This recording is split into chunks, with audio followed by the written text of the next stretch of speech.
In April 1815, on the remote Indonesian island of Sumbawa, Mount Tambora erupted with a force that reshaped the modern world. It was not simply a large eruption. It was the most powerful volcanic event in recorded human history, classified as a VEI 7 explosion. In a matter of days, at least 37 cubic kilometers of rock, ash, and debris were blasted into the atmosphere. Entire villages were buried. Tens of thousands of people in the region died from the immediate violence, starvation, and disease that followed. Ships sailing nearby reported floating fields of pumice so thick they resembled islands drifting across the sea. But the most profound consequences were invisible at first. The finest ash and vast quantities of sulfur gases did not fall back to Earth locally. They rose high into the stratosphere, where they spread across the globe. There, these sulfur compounds formed a massive sulfate aerosol veil that encircled the planet. Scientists today understand that this veil reflected and scattered incoming sunlight, reducing the amount of solar energy that reached the surface. The sky itself changed. Sunsets became unusually vivid. The sun often appeared dimmed, sometimes copper-colored, filtered through a persistent haze. As this atmospheric shield expanded, global land temperatures dropped by as much as 3 degrees Celsius. That number may sound modest, but on a planetary scale, it is enormous. Agricultural systems that depended on stable seasonal rhythms were suddenly exposed to instability. Growing seasons shortened. Weather patterns shifted. The balance people relied on began to falter. What makes this event even more striking is that the world was already climatically vulnerable. The early 19th century fell within the closing phase of what historians and climatologists call the Little Ice Age, a multi-century period of cooler temperatures. At the same time, solar activity was reduced during a phase known as the Dalton minimum, meaning the sun itself was emitting slightly less energy. Tambora did not strike a stable system. It delivered a final shock to a climate already under stress. When I reflect on this moment, I am struck by how interconnected our world already was, even in 1815. A mountain in Indonesia altered harvests in New England, rainfall in Ireland, and monsoons in India. The eruption reminds us that global systems are not a modern invention. They have always existed, and they have always been fragile. As the volcanic veil spread through the upper atmosphere, its consequences became painfully visible across North America in 1816. What should have been a season of renewal arrived instead with unease. Observers from New England to the mid-Atlantic began describing a strange dry fog that lingered in the air for weeks at a time. It was not like ordinary mist. It did not clear with wind or rain. Sunlight passed through it in a muted reddish glow, so dim at times that sunspots were reportedly visible to the naked eye. Even at midday, the light could feel subdued, as though the year itself had lost confidence. For farming communities, that dim light was more than an oddity, it was a warning. Frost was recorded in every month of 1816, somewhere in the northeastern United States.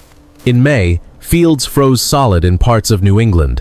In early June, snow fell across areas of New York State and into Maine. Contemporary accounts from Albany and Dennisville describe measurable snowfall at a time when crops should have been rising confidently from the soil.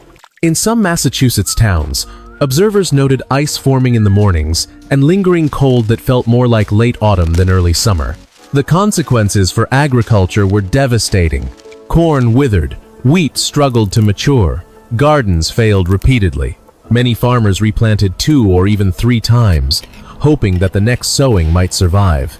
By late summer, some fields were described as nearly barren. Hay yields were sharply reduced, which meant livestock could not be sustained through winter. Food prices rose quickly, placing additional strain on families already living close to subsistence. When I think about this period, I try to imagine the emotional weight of watching the sky each morning, hoping for warmth that never fully arrived. For rural households, a failed harvest was not an inconvenience. It threatened survival. Letters and diaries from the period reveal anxiety about what people called a very hungry winter. This sustained hardship contributed to a significant wave of westward migration. Thousands of families left Vermont, New Hampshire, and parts of upstate New York, seeking more reliable farmland in the Old Northwest. Territories that would soon become Indiana and Illinois attracted settlers who believed the Midwest offered better soil and a more stable climate. In this way, a volcanic eruption in Indonesia indirectly accelerated patterns of American expansion. The summer that failed did not simply disrupt one season. It reshaped communities, redirected migration, and altered the demographic map of a growing nation. And it reminds us that climate stress has long influenced where and how people choose to build their futures. While North America endured its frozen summer, Europe faced a crisis that was in many ways even more destabilizing. The continent had only just emerged from the long exhaustion of the Napoleonic Wars. Armies had marched across fields that were now expected to feed entire populations.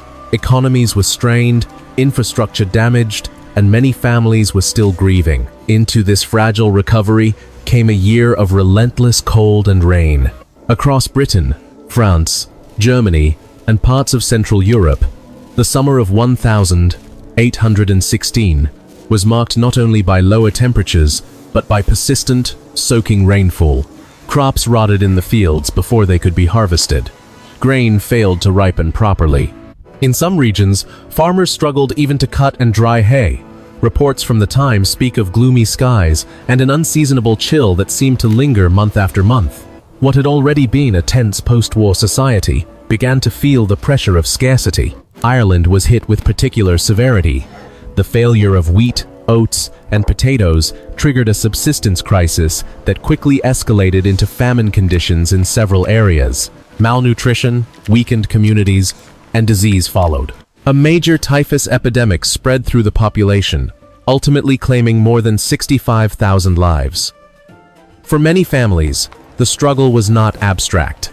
It was measured in empty cupboards and overcrowded infirmaries. As food supplies tightened, prices surged. In market towns across England and continental Europe, unrest flared.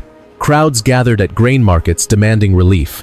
There were documented food riots in several cities, reflecting not simply hunger but fear. When bread becomes scarce, social order can feel precarious. Authorities were forced to confront the reality that climate stress was now translating into political tension. Even the sky seemed altered. In parts of Italy, observers recorded red-tinted snow, colored by volcanic particles circulating in the atmosphere. In Hungary, and even in parts of Maryland in the United States, brownish snow was reported. These unusual phenomena must have felt deeply unsettling. The natural world appeared unfamiliar, as though the seasons themselves had shifted out of alignment. When I reflect on Europe in 1816, I see a society already strained by years of warfare, suddenly pushed further by forces beyond its control. The combination of climatic shock and economic fragility created a perfect storm. It is a reminder that environmental disruption rarely acts alone. It amplifies existing weaknesses. And in 1816, Europe was still recovering when the sky darkened once more. The crisis of 1816 did not stop at the Atlantic world. What makes this event so striking to me is how clearly it reveals the global reach of climatic disruption long before modern globalization. The atmospheric veil created by Tambora altered circulation patterns across continents, affecting monsoons, river systems, and rainfall in ways that rippled far beyond Europe and North America. In India, the summer monsoon behaved unpredictably. Some regions experienced delayed and erratic rains, while others were struck by intense downpours. These disruptions damaged crops and strained food supplies. In the years that followed, a severe cholera outbreak emerged in the Ganges Delta region. Historians and epidemiologists note that climatic instability and flooding can create conditions favorable for the spread of waterborne diseases. From India, cholera expanded outward along trade routes and military movements, eventually reaching as far as Moscow within a few years. A regional health crisis became an international one, demonstrating how environmental stress can intersect with human networks. In China, particularly along the Yangtze River Valley, unusual weather patterns brought widespread flooding in some areas, while other regions recorded reports of summer snowfall. Such anomalies damaged rice harvests and contributed to significant food shortages. The Qing government faced mounting pressure as famine conditions developed in several provinces. Local records describe hardship and displacement, underscoring how even powerful imperial systems were vulnerable to climatic extremes. Meanwhile, in parts of Brazil, the pattern was reversed. Instead of excessive rain, certain regions endured severe drought, streams ran low, crops failed. Livestock perished from lack of water and pasture. For rural communities dependent on seasonal reliability, these changes were devastating. Some families were forced to migrate in search of more stable conditions. When I step back and consider these parallel crises, I am reminded that 1816 was not simply a cold summer in one hemisphere. It was a truly global event. Different regions experienced it in different ways, yet all were linked by the same atmospheric disturbance. The story of that year challenges us to see climate not as a local issue, but as a shared planetary system that binds distant societies together in ways that are both subtle and profound. Yet even in a year marked by hunger and uncertainty, the human response was not defined solely by suffering. One of the most compelling aspects of 1816, at least to me, is how creativity and innovation emerged from the same darkened skies that brought so much hardship. During the cold and rain-soaked summer at Lake Geneva, a small group of writers found themselves confined indoors far more than expected. Among them was Mary Shelley. Surrounded by relentless storms and an atmosphere that felt almost apocalyptic, she began developing the story that would become Frankenstein. The novel, published in 1818, explores themes of creation, responsibility, and unintended consequences. While it was not written in a single burst during one storm, Shelley herself later connected the bleak weather of that summer to the imagination that shaped her work. When I read Frankenstein, knowing its historical context, it feels less like pure fantasy and more like a reflection of a world that seemed unstable and uncertain. Lord Byron, who was also present at Lake Geneva, responded in his own way. He composed the poem Darkness, a haunting meditation on a sunless world descending into chaos. In it, he describes an earth without light, where fear and scarcity reshape human behavior. The imagery resonates powerfully with the documented dim skies of 1816. It reminds us how environmental shock can influence artistic vision in deeply personal ways. The cultural impact extended beyond literature. In parts of Germany, the sharp rise in oat prices made feeding horses increasingly difficult. Horses were the primary mode of transport, and their maintenance depended heavily on grain. Faced with scarcity, the inventor Karl Dreis developed a two-wheeled, human-powered vehicle known as the Draisine in 1817. Though simple in design, it is widely recognized as a precursor to the modern bicycle. It stands as a practical example of how innovation can arise from crisis.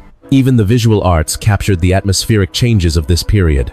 The high concentration of volcanic particles in the sky intensified sunsets, producing vivid reds and oranges.